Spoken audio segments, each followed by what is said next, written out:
of my 4x4 raised beds. We're going to set this one up a little bit differently though, right? That's right. We're going to run these beds with 4 short lines of Soaker drip line. And we're going to start off with solid 1/4-inch tubing as the header. Great. Okay, so we've got our valve in here already. Correct. So we're just going to wiggle this on, nice and tight. All right.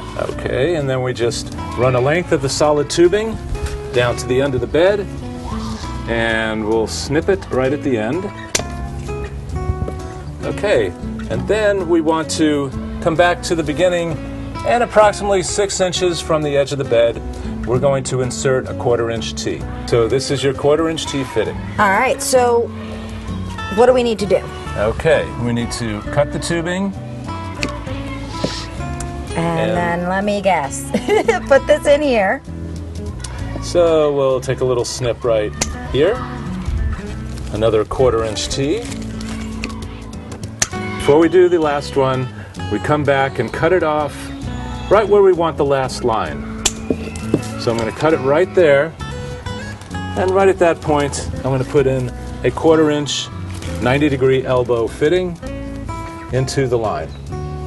I see. So basically, at the end, we're just putting in an elbow, so we don't have to cap it off or anything. We're just going to put the elbow in and then put our last length of drip line from that elbow. That's right. So now we will take our Soaker drip line, and if you will hold one end and place it at the end of your bed, approximately where you want it, and then we come back and right over here, between 2 of the emitters, you snip the line.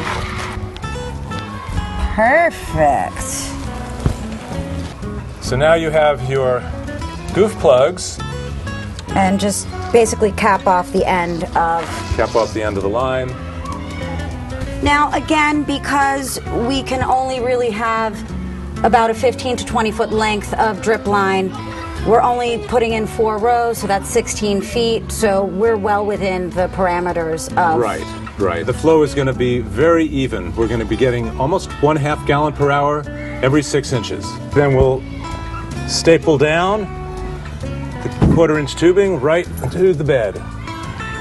We basically have 3 more 4x4s to lay out in this configuration. That's right, and I think it'll take us another 10 or 15 minutes and we'll have this section done. Yes.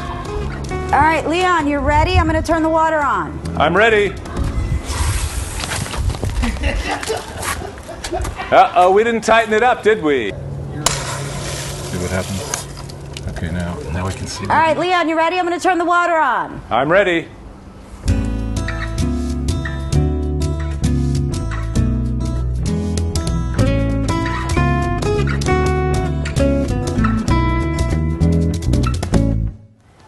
We're going to install some special drip irrigation for my containers over here. That's right.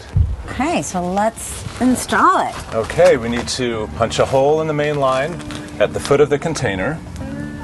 So we take the Miracle Punch and we slide it over the tubing, and then we just squeeze. For this container, so we can control the water, turning it off if you want it for certain times of the year, or turning it on early, we're going to have a very flow valve that will be inserted right in the main line. Beautiful. Now we need to add some 1/4-inch tubing to come up the side of the container. We take the 1/4-inch tubing, insert it on the very flow valve, and then run it up the side of the container. Fantastic. Here's our 90-degree elbow. To that 90-degree elbow, we'll add 6 inches or so of 1/4-inch tubing one more time. Okay, it's on the fitting. I'll measure out the right amount of 1/4-inch tubing, about 6 to 8 inches, and snip it off. Next we put our emitter. This is what's called a pot dripper. It's got a stake that goes into the soil, and it's got a barb that sticks out that has threads on it. You merely put it into the 1/4-inch tubing and spin until it's tight. Okay, there we have it. And then it will stick right in the soil of the container. Cool. Okay. All right, so we're going to run another line over to my other container here. So we're going to put another hole in there? Yes.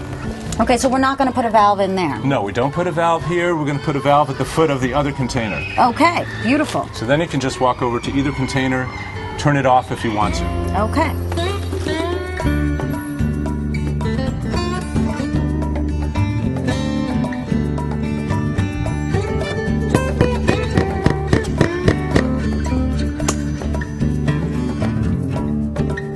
It's in. Now, how much water is this going to give my containers? This will give your container about a half a gallon per hour. Once your container is saturated, you probably want to have your timer on for 10 minutes a day. Great. So we've set up the drip line throughout the whole garden, and we've also set our timers to come on twice a day. That's right, Patty. They're going to come on at 6 a.m. and 6 p.m. for the right side of your garden, and at 7 a.m. and 7 p.m. for the left side of your garden. They'll come on for 15 minutes each at each interval. Is that probably the right amount of time, or is it too much or too little? Well, depending on your situation, and here it gets very hot in the summertime, you have a lot of vegetables growing, that's the right amount of time. Excellent. Now, this timer, how long is it going to last?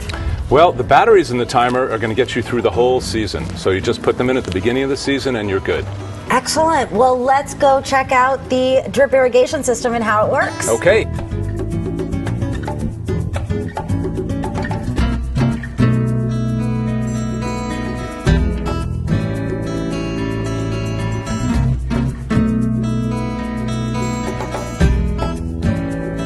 It's working. It sure is.